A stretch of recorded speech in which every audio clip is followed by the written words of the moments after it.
जय श्री राम दोस्तों।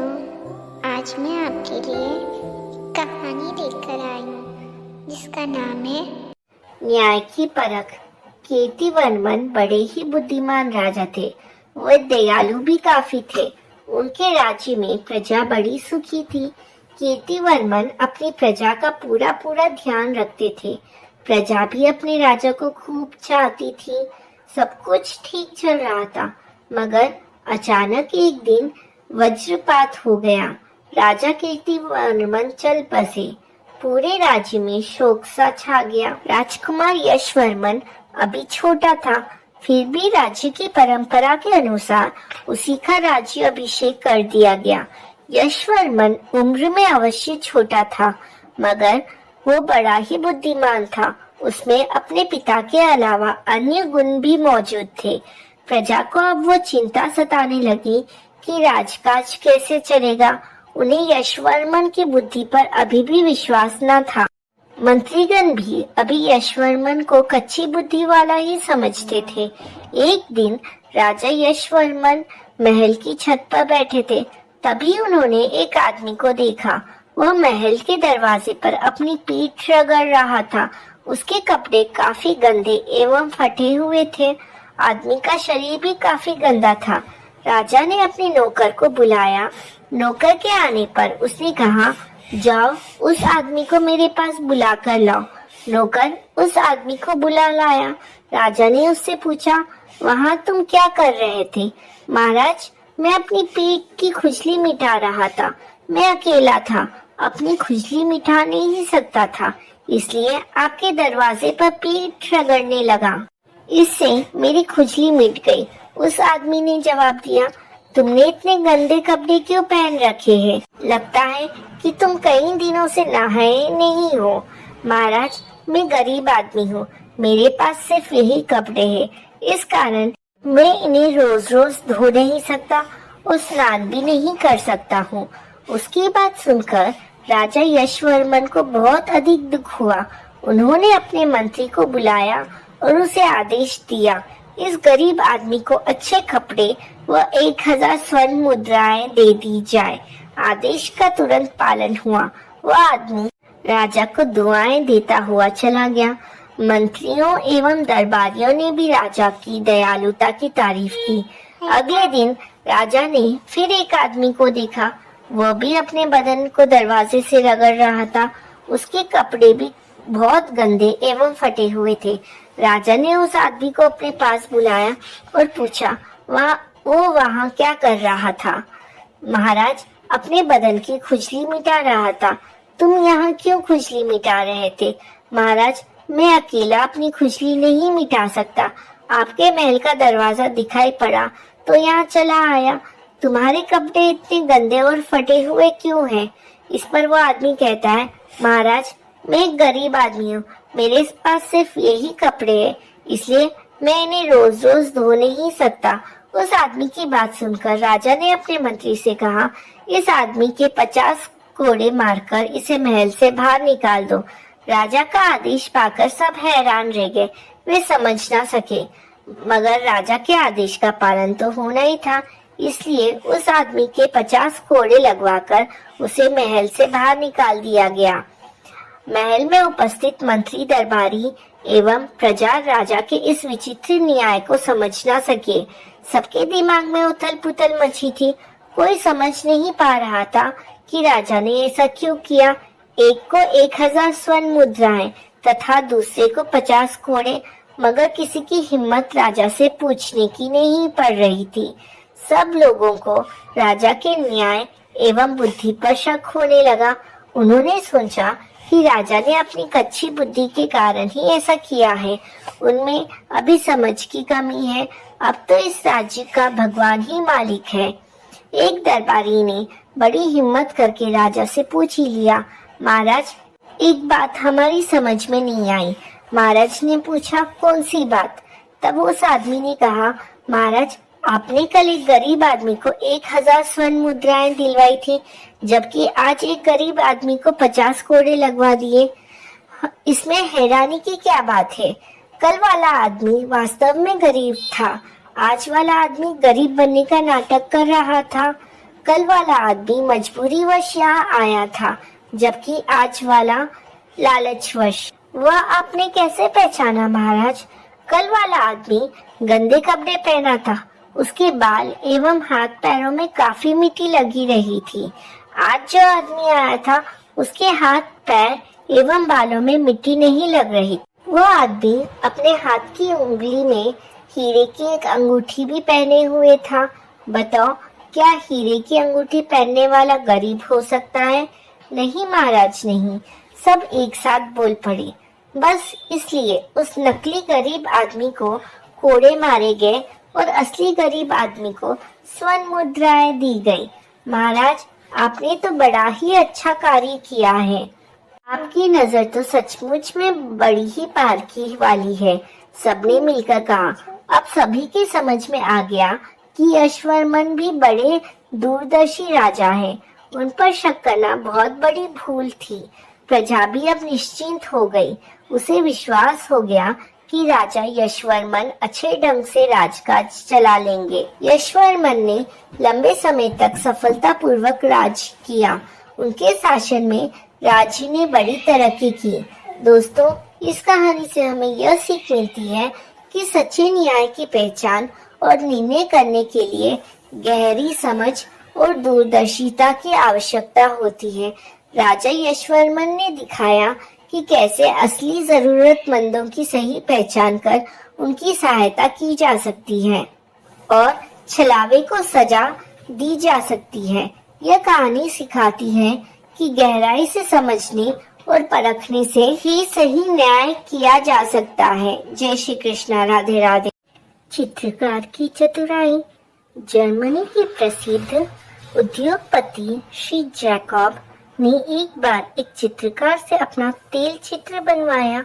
चित्रकार ने जब उस चित्र का दाम 1000 सिक्के बताया तो सेठ जी चौंक पड़े। उन्हें लगा मूल्य बहुत अधिक है, पर यह बात वो चित्रकार से कह भी नहीं सकते थे। इसलिए उन्होंने चित्र पर एक सरसरी निगाह डाली और बोले, ये चित्र बनाया है, इतनी मोटी नाक और मुंह ऐसा बद्धा, इसकी सूरत तो मुझसे बिल्कुल नहीं मिलती। ले जाओ यह चित्र मेरी नजरों के सामने से। चित्रकार बहुत ही चतुर और अनुभवी था। पल भर में वो सारी बात समझ गया, लेकिन उसने सेठ के आरोप का विरोध नहीं किया। शांत स्वर में बोला, कोई बात नहीं, चित्र आप नहीं लेना चाहते तो ना ले, बस एक कागज पर सिर्फ यह लिख दे कि इस चित्र की शक्ल मुझसे बिल्कुल नहीं मिलती। सेठ जी ने खुशी से लिख कर दे दिया। एक दिन की बात है, वो अपने ऑफिस में बैठे हुए थे कि उनके एक फोन कॉल आया जो उनके मित्र का था। उसने कहा, रॉयल हाउस में लगी हुई प्रदर्शनी के मुख्य द्वार पर लगे हुए चित्र को जाकर जरूर देखो। सेठ जी ने फोन सुना और अपने काम में लग गए, लेकिन जब उन्हें वैसे ही 20-30 फोन आए तो वो चौंक गए। झट से कार निकाली और जा पहुंचे रॉयल हाउस। देखा, मुख्य द्वार पर वही तेल चित्र लगा हुआ है। चित्र का शीर्षक था, जर्मनी का सबसे बड़ा चोर। सेठ जी तिलमिला उठा। वो लपक कर प्रदर्शनी के मैनेजर के पास पहुंचे और मानहानि का दावा दायर करने की भी धमकी देने लगे। मैनेजर ने चुपचाप उनके हाथ का लिखा हुआ नोट उनके सामने रख दिया। इस चित्र की शक्ल मुझसे बिल्कुल नहीं मिलती है। अब सेठ जी चकराने लगे। वो मैनेजर से खुशामद करने लगे। मैनेजर शांत स्वर में बोला, अब तो आपके सामने एक ही उपाय है, आप इस चित्र को खरीद लो। तब सेठ जी ने पूछा, क्या कीमत है इसकी? 5000 सिक्के। सेठ जी सुन रह गए। उन्होंने एक क्षण सोचा और चुपचाप 5000 सिक्के मैनेजर के सामने रख दिए। सिक्के देखकर मैनेजर हल्के से मुस्कुराया। सेठ जी को यह समझते देर न लगी कि मैनेजर चित्रकार की चतुराई पर मुस्कुरा रहा था। दोस्तों, इस कहानी से हमें यह सीख मिलती है कि चतुराई और समझदारी से किसी भी समस्या का हल निकाला जा सकता है और कभी-कभी आपकी अपनी प्रतिक्रिया ही आपके फैसलों को बदल सकती है। जय श्री कृष्णा। राधे राधे। मालिक और काला नौकर। एक बार की भांति एक घर में एक नौकर था। उसका नाम तो पप्पू था, लेकिन उसका मालिक उसे काना कहकर बुलाता था क्योंकि उसकी एक आंख खराब थी। वो नौकर जब मालिक की तरफ देखता है तो मालिक को लगता था कि वो दूसरी तरफ देख रहा है, और जब वो दूसरी तरफ देखता है तो लगता है जैसे कि मालिक को देख रहा हो। कोई भी बात होगी, अपनी बात कहने से वो नहीं चूकता था। बहुत बोलता था, दिन भर बक किए रहता था। फिल्म, रसोई घर, पढ़ाई लिखाई तथा अड़ोस पड़ोस के साथ साथ दुनिया में क्या हो रहा है सबकी खबर रखता था। मोहल्ले की हर नई खबर भी पप्पू ही उसके मालिक को बताता था। घर का काम धाम भी अच्छे ढंग से करता था। घर में सब उसे प्यार करते थे, लेकिन उसके मालिक की उससे बिल्कुल नहीं पटती थी। काना है, लेकिन अपने को किसी फिल्मी हीरो से कम नहीं समझता है। उसका मालिक उसे बात बात पर काना कहता रहता, या यूं समझिए कि वो उसे कभी पप्पू कहता ही नहीं था। वो उसे अपनी तरफ से काना नाम ही दे चुका था। वो उसे काना कहता है तो वो बुरा भी नहीं मानता था, उसे प्रेम से ही बोलता था। वो एक बार उसने उसके मालिक से पूछा भी था कि मेरा नाम तो पप्पू है, अच्छा नहीं लगता क्या आपको? तब उसके मालिक ने कहा, पप्पू नाम तो ठीक है, लेकिन काम के अनुसार या रंग रूप के अनुसार नाम हो तो और भी ज्यादा अच्छा लगता है। अब देख, मेरा नाम चिराग है क्योंकि मैं इस घर का इकलौता लड़का हूँ। तुम आंख से काने हो, इसलिए तुम्हारा नाम काना नाम है। तुम्हारे लिए एकदम ठीक रहेगा ये नाम। इसके बाद उसने कभी उसके मालिक से काना कहने की शिकायत नहीं की। वो उसे काना कहता है तो उसके मालिक को बहुत मजा आता था। एक दिन उसका मालिक साइकिल से बाजार जा रहा था। तभी अचानक एक जीप ने धक्का मारा और वो घायल हो गया। कुछ लोगों ने उसे उठाकर अस्पताल में भर्ती किया। पता चला कि उसके एक पैर में गंभीर रूप से चोट आई है। डॉक्टर ने बताया कम से कम 4-5 महीने तो बिस्तर पर लग ही जाएगा ये।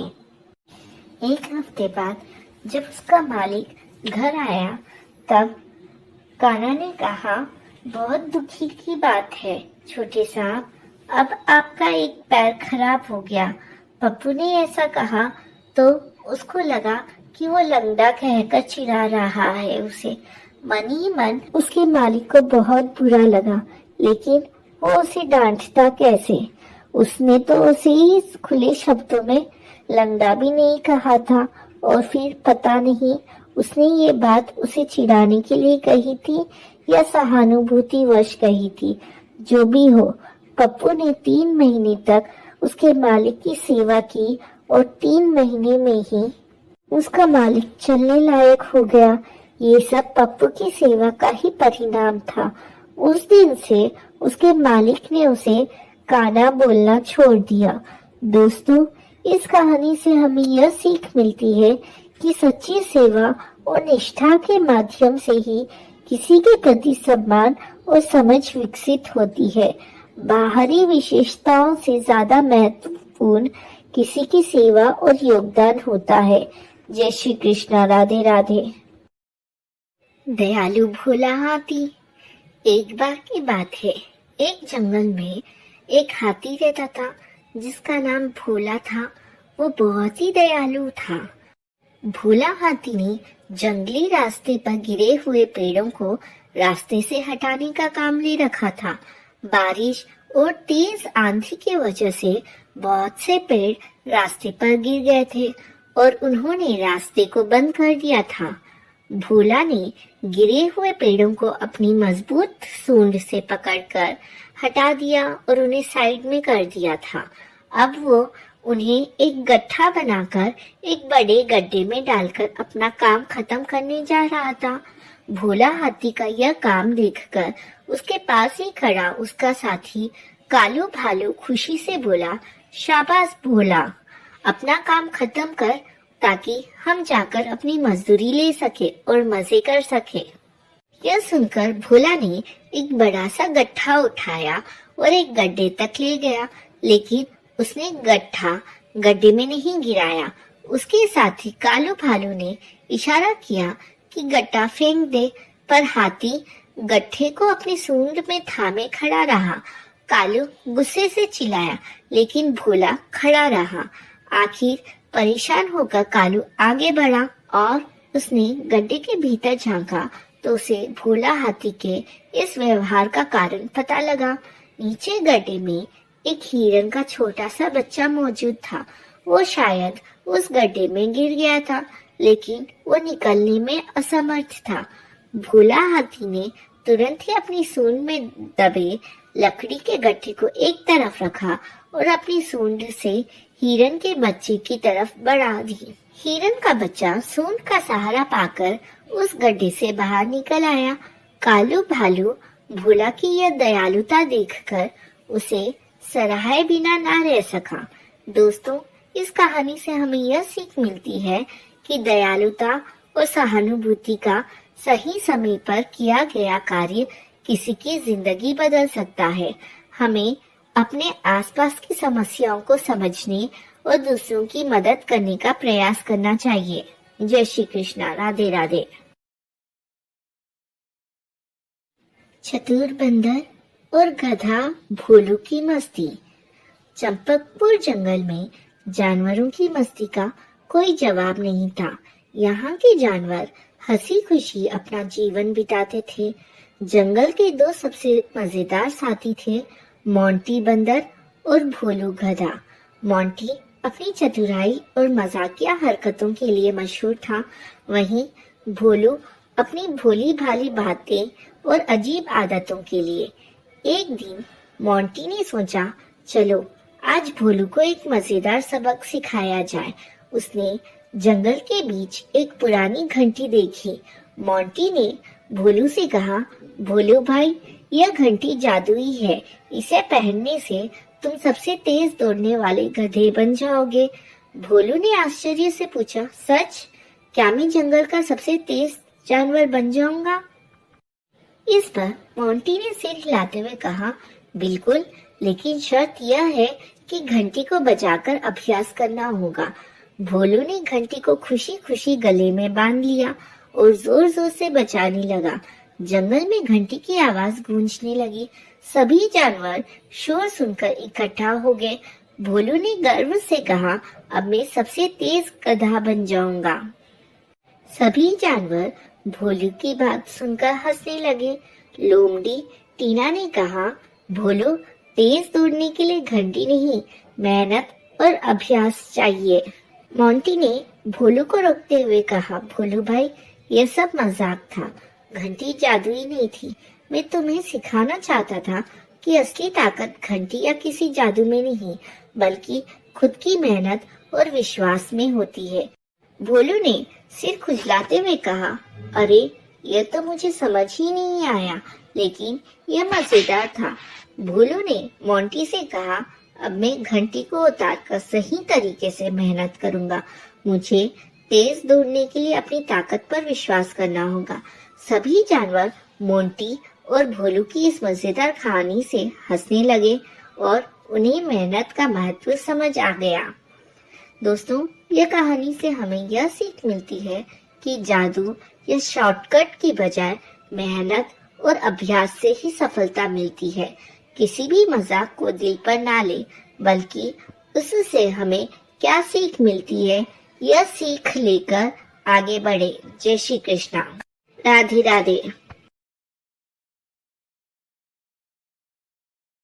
जय श्री कृष्ण। दोस्तों, बबलू बंदर का पछतावा। किसी जंगल में एक मोरी नाम का एक सुंदर मोर और बबलू नाम का एक मजेदार बंदर रहता था। वे बचपन से ही दोस्त थे, लेकिन वे एक दूसरे से बहुत अलग थे। मोरी को नाचना और अपने रंग बिरंगे पंख दिखाना बहुत पसंद था, जिससे वो सभी जानवर उसकी प्रशंसा करते थे। बबलू अपने चंचल छलांग और चालों के लिए जाना जाता था, लेकिन कभी कभी उसे लगता था कि मोरी को उससे ज्यादा ध्यान मिल रहा है। एक दिन जंगल में एक बड़ी पार्टी थी और सभी जानवर इकट्ठे हुए। मोरी ने अपने खूबसूरत पंखों के साथ अपना नृत्य किया और सभी ने तालियां बजाई। सभी ने मोरी की प्रशंसा की और इससे बबलू को थोड़ी जलन हुई। उसने सोचा, हर कोई मोरी को पसंद करता है, लेकिन कोई भी मुझ पर विशेष ध्यान नहीं देता। अगर मैं उसकी तरह आकर्षित हो पाता तो हर कोई मेरा भी सम्मान करता। बबलू गुस्से में मोरी से कहने लगा, तुम्हारे पंख बहुत सुंदर हैं। मैं बिल्कुल सामान्य हूँ, तुम्हारे अलावा कोई मेरी तरफ देखता भी नहीं। यह सुनकर मोरी ने बबलू बंदर को समझाने की बहुत कोशिश की। उसने कहा, बबलू, हम दोनों में अपनी अपनी खूबियां हैं। जंगल में मौज मस्ती तुम्हारे बिना अधूरी रहेगी। तुम्हारी उछल कूद और शरारतों से सभी को खुश कर देते हो तुम। बबलू को मोरी से बहुत जलन हो रही थी, इसलिए उसने उससे दूर रहने के लिए कहा। वो मोरी से बेहतर बनना चाहता था, इसलिए उसने पेड़ों पर ऊंचे ऊंचे कूदने और दूसरे जानवरों को अपनी चालें दिखाने का अभ्यास किया। लेकिन जल्द ही बबलू ने महसूस किया कि उसे पहले जितना मजा नहीं आ रहा था। वह अकेला महसूस करने लगा और उसे लगा कि उसे मोरी की बहुत याद आती है। कुछ दिनों के बाद बबलू को एहसास हुआ कि ईर्ष्या, जलन ने उसे उसके सबसे अच्छे दोस्त से अलग कर दिया है। एक दिन वो मोरी के पास गया, अपनी गलती स्वीकार की और कहा, मोरी, मुझे माफ कर दो। मुझे तुम्हारी खूबसूरती से जलन हो रही थी, लेकिन अब मुझे एहसास हुआ है कि हमारी दोस्ती सबसे कीमती चीज है। इस पर मोरी ने मुस्कुराते हुए बोला, बबलू को गले लगाया और कहा, बबलू, सच्चे दोस्त कभी एक दूसरे से ईर्ष्या नहीं करते, बल्कि एक दूसरे की खुशी में खुश होते हैं। आओ अब हम सब साथ मिलकर कुछ ऐसा करें जिससे हमारी दोस्ती पूरे जंगल में एक मिसाल बन जाए। एक दिन बबलू और मोरी ने जंगल में डांस पार्टी रखी। इस पार्टी में बबलू ने अपनी मजेदार छलांगों से सभी को हंसाया और मोरी ने अपने पंखों से शानदार नृत्य किया। उन्होंने इतना मजा किया कि सभी जानवर उनके लिए ताली बजाने लगे। उनकी दोस्ती देखकर सभी जानवर भी खुश हो गए और बबलू और मोरी की दोस्ती और भी मजबूत हो गई। दोस्तों, इस कहानी से हमें यह सीख मिलती है कि ईर्ष्या से दोस्ती कमजोर होती है और दोस्ती में सच्ची खुशी तब होती है जब हम अपने दोस्तों की सफलता में खुश होते हैं। दोस्ती का असली अर्थ एक दूसरे की खुशियों में खुश रहना है और एक दूसरे का साथ देना है। चतुर खरगोश। एक बार की बात है, एक जंगल में एक खरगोश रहता था। सर्दियों के दिन थे। खरगोश का गाजर खाने का बहुत मन था। वो गांव की ओर चल देता था।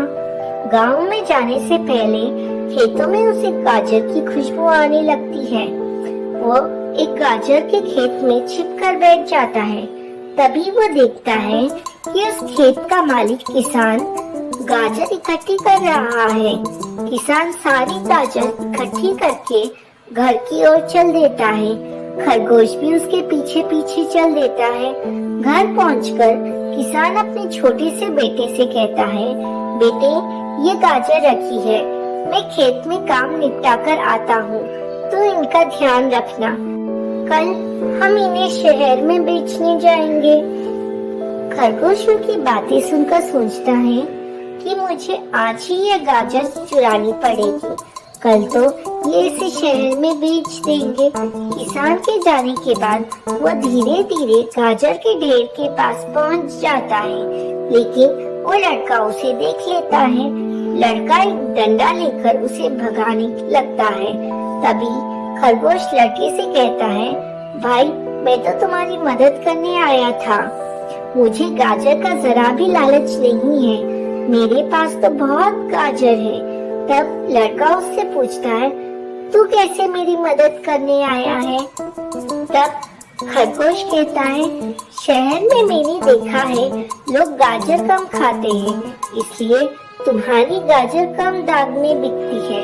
अगर तुम गाजर का हलवा बनाकर बेचो तो बहुत अच्छे दाम में बिक जाएगा, 4 गुना दाम मिलेगा तुम्हें। यह सुनकर वो लड़का बहुत खुश होता है और कहता है, अच्छा, लेकिन मुझे तो हलवा बनाना नहीं आता है।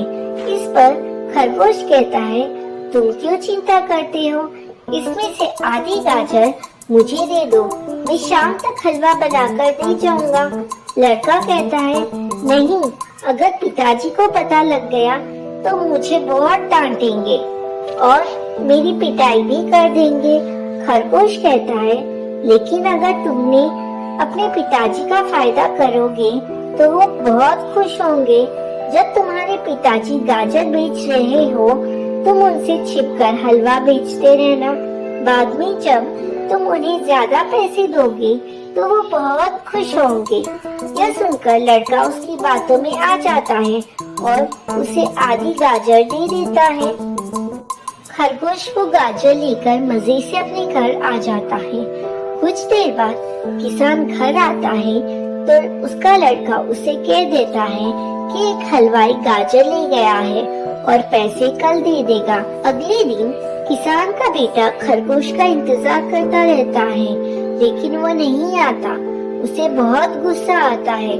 शाम को जब किसान उससे पूछता है तो वो उसे अपनी सारी बात बता देता है। किसान कहता है, मूर्ख, कभी खरगोश भी गाजर का हलवा बना सकता है क्या? वो तुझे मूर्ख बनाकर गाजर ले गया। और किसान अपने बेटे की पिटाई कर देता है। दोस्तों, इस कहानी से हमें यह शिक्षा मिलती है कि लालच बुरी बला है, हमें कभी भी लालच नहीं करना चाहिए।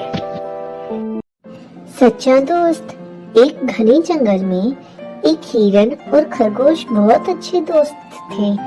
हिरन का नाम था चंचल और खरगोश का नाम था बुद्धू। चंचल अपनी तेजी और सुंदरता के लिए जाना जाता था, जबकि बुद्धू अपनी चतुराई के लिए। ये दोनों रोज जंगल में खेलते और एक दूसरे का साथ बहुत एंजॉय करते थे। एक दिन जब वे खेल रहे थे, एक शिकारी ने चंचल को देखा और उसे पकड़ने की योजना बनाई। शिकारी ने सोचा कि चुपके से चंचल के पास जाल बिछाया जाए और उसे पकड़ लिया जाए, और ऐसा किया उसने। चंचल जाल में फंस गया और बहुत डर गया। उसने बुद्धू को मदद के लिए पुकारा। बुद्धू ने देखा कि चंचल मुसीबत में है और उसने तुरंत एक योजना बनाई। वो शिकारी के पास गया और उसे दूसरी दिशा में भटकाने लगा। बुद्धू ने शिकारी को दूर एक और हिरन के होने का झूठा विश्वास दिलाया। शिकारी बुद्धू के झांसे में आ गया और उस दिशा में चला गया। इस बीच बुद्धू ने चंचल को जाल से मुक्त कर दिया।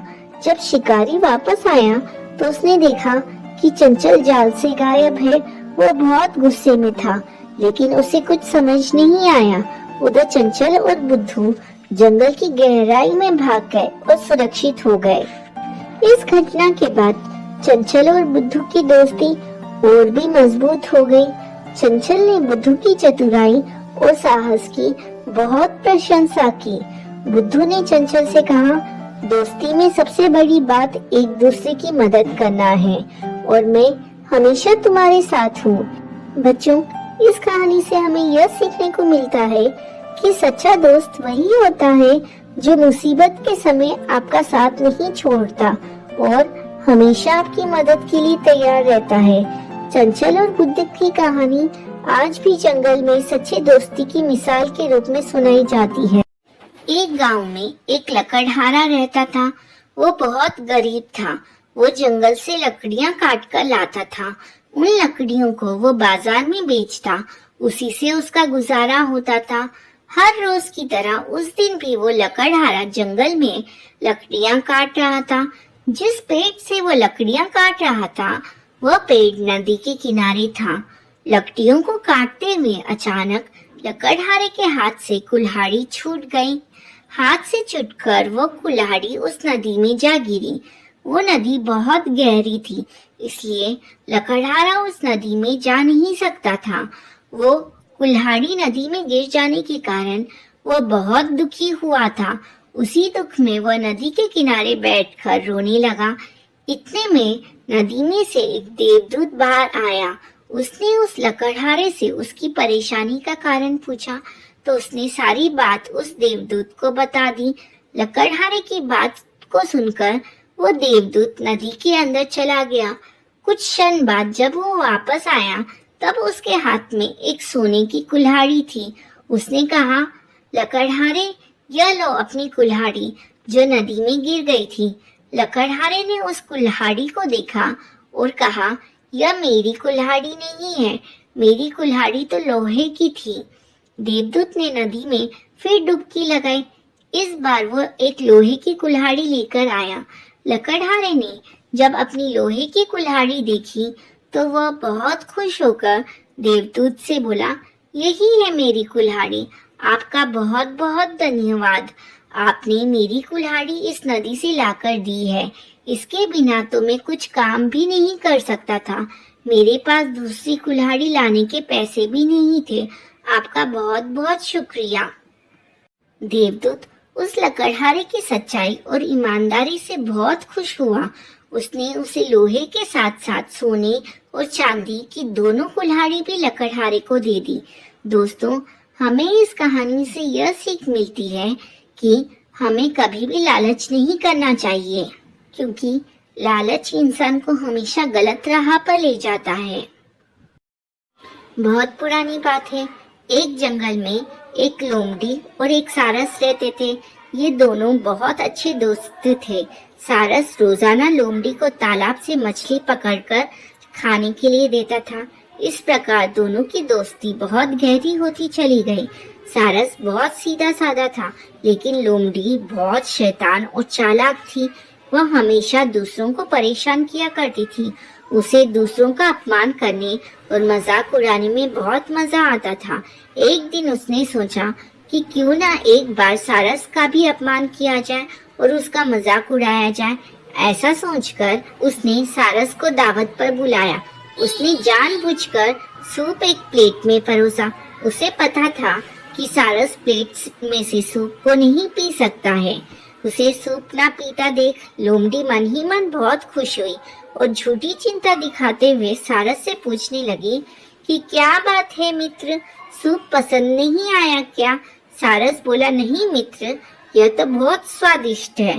सारस ने जब देखा कि सूप को प्लेट में परोसा गया है और लोमड़ी जानबूझकर उससे सवाल कर रही है तो वह सब समझ गया, लेकिन कुछ नहीं बोला। उस दिन सारस को अपमान सहने के साथ ही भूखा भी रहना पड़ा, लेकिन जाते जाते सारस ने भी उसे अपने यहाँ दावत पर बुलाया और लोमड़ी दूसरे ही दिन सारस के घर दावत पर चली गई। सारस ने भी दावत में सूप बनाया था और लोमड़ी के साथ लंबी चोंच वाले अन्य पक्षियों को भी बुलाया था। सारस ने सूप को सुराही में परोसा। सुराही का मुंह इतना छोटा था कि उसमें बस चोंच ही अंदर जा सकती थी।